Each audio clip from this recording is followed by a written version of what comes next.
ओम शांति। बाप दादा सदा हम बच्चों से राजा बच्चे कहता। बाबा कहते तुम बच्चे बाप समान बनकर मेरे साथ अपने घर जाओगे और फिर सतयुग में पार्ट बजाने के लिए आओगे। अब समय थोड़ा है, अंत का भी अंत समय है। प्रकृति का विकराल रूप भी तुम देख रहे हो और परिस्थितियां भी बता रही हैं कि अब समय नजदीक है। अब गोकुल आया कि आया। तो बाबा हम बच्चों से यही आशा रखते कि संतुष्ट मणि बन हम सर्व आत्माओं को संतुष्ट करें। बाबा ने पहले भी श्रीमत दी है कि तुम बच्चों को सतयुग में जाने के लिए 3 संतुष्टता के सर्टिफिकेट लगेंगे। एक स्वयं की संतुष्टता का, दूसरा ब्राह्मण परिवार की संतुष्टता का, तीसरा बाबा के संतुष्टता का। तो सर्वप्रथम तो स्वयं ही संतुष्ट रहना, ब्राह्मण परिवार को संतुष्ट करना और बाबा भी हमारे चेहरे, चाल चलन और कर्म को देखकर संतुष्ट हो और हमें दुआएं दे। तो ऐसे ही बाबा ने 21 जुलाई 2012 को भोग संदेश में अव्यक्त वतन से संदेशी के माध्यम से हम बच्चों को संदेश दिया। बाप दादा कहते अपने को संतुष्ट मणि समझ, सदा संतुष्ट रहना और सबको संतुष्ट करना। जिसके लिए संदेशी जी कहती आज बाप दादा के पास जाना हुआ।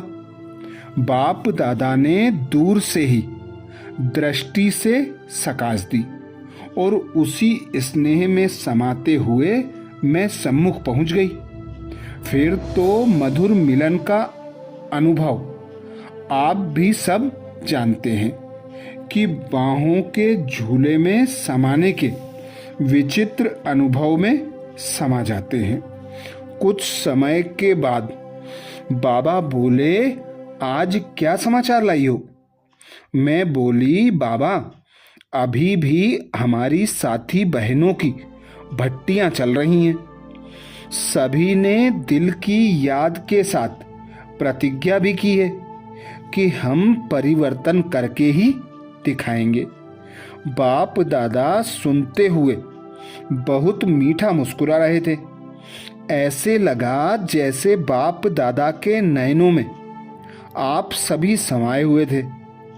बाप दादा स्नेह में बोले बच्चों ने संकल्प तो बहुत बढ़िया अच्छे किए हुए हैं। अब बाप दादा कहते वायदा निभाना पड़ेगा। उसके लिए इस दृढ़ संकल्प को बार बार स्मृति स्वरूप में लाते हुए हिम्मत रख बाप की मदद का अनुभव करते रहना।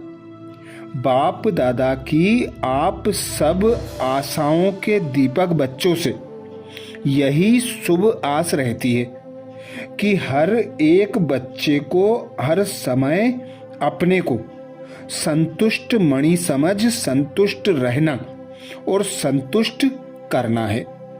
उसके बाद बाबा बोले बच्चियां सेंटर्स पर तो बहुत बिजी रहती हैं।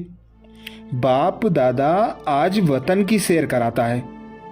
बस बाबा का कहना और सबका इमर्ज होना।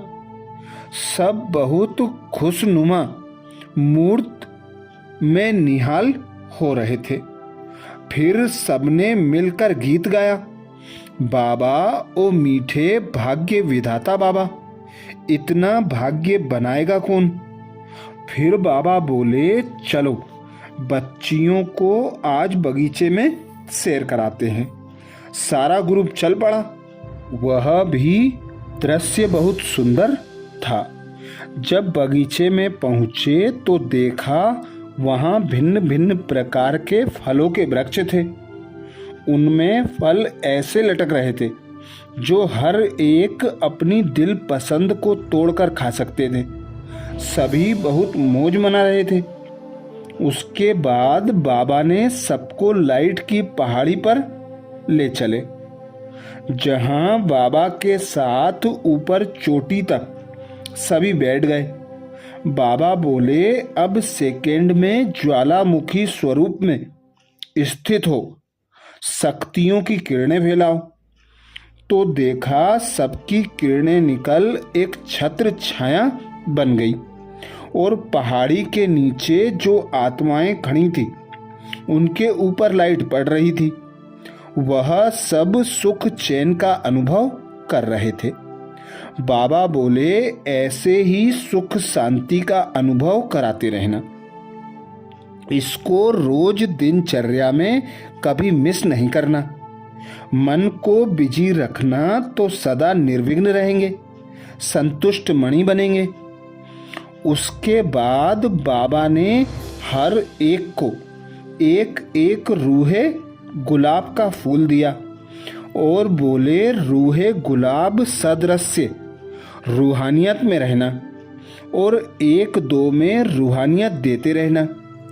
ऐसे कहते बाप दादा ने सबको बहुत मीठी दृष्टि देते साकार वतन में भेज दिया। अर्थात बाबा ने हम बच्चों को संदेशी के माध्यम से यही होमवर्क दिया कि रोज स्वयं को फरिश्ता स्वरूप में स्थित कर आबू पर्वत पर जाकर बैठना और नीचे सर्व आत्माओं पर दिव्य दृष्टि द्वारा दिव्य प्रकाश रूपी गुणों की किरणें, शक्तियों की किरणें, सुख की किरणें, शांति की किरणें फैलाते रहना।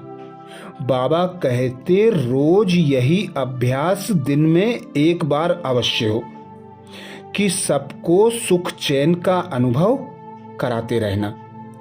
बाबा कहते यही अभ्यास तुम बच्चों को निर्विघ्न और संतुष्ट मणि बना देगा, जिसके लिए बाबा ने विशेष एक रूहे गुलाब दिया और कहा, इसी रूहे गुलाब की तरह बनो और रूहानियत की खुशबू फैलाओ और सभी को रूहे गुलाब बनाते जाओ। तो बाप दादा की श्रीमत अनुसार रोज स्वयं को संतुष्ट मणि समझना, सबको संतुष्ट करने के लिए संतुष्टता रूपी किरणों की सकाश देना और हर एक की इच्छा मनोकामनाएं पूर्ण करना। यही बाप दादा की हम बच्चों से शुभ आस है। अच्छा, ओम शांति।